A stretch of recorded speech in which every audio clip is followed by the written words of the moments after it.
This is Grady with MarineMart. We've made a couple of improvements that are now in inventory.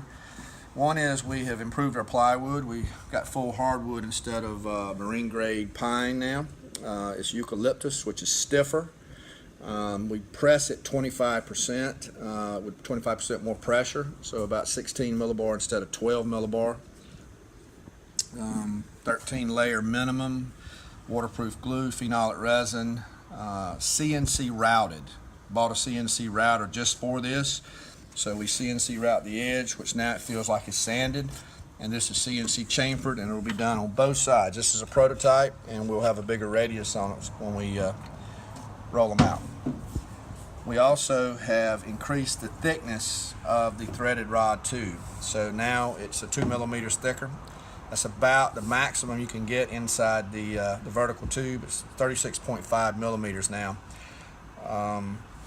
Still has this sleeve that Mr. Brownell came up with in the 50s, I believe it was. That is no longer used by Brownell. We recently saw that they had stopped adding this, I guess in a bid to cut cost and be more efficient.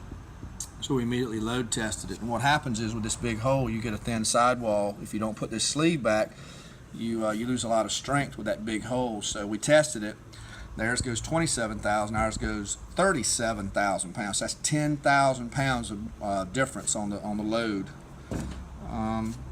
As always, we cut our collar at 1.5 inches. They only cut it at 1 inch, so that gives 50% more contact at the thread. We individually hot dip the backing plate, the threaded rod, and the adjustment nut. We curve it to give clearance up here on the backing plate and to balance it so it'll do this. No matter what you hear out there, it's hard to adjust under load. We worked very, very hard to get that, 4,000 pieces to get that to where it would spin, because zinc or paint or whatever you put up here will puddle to the bottom and it'll be thick there, and then you'll gum up, and that will not do that. Any more questions, contact MarineMart, Gray, Thomas, head of sales, myself, or any of our sales guys. Thank you.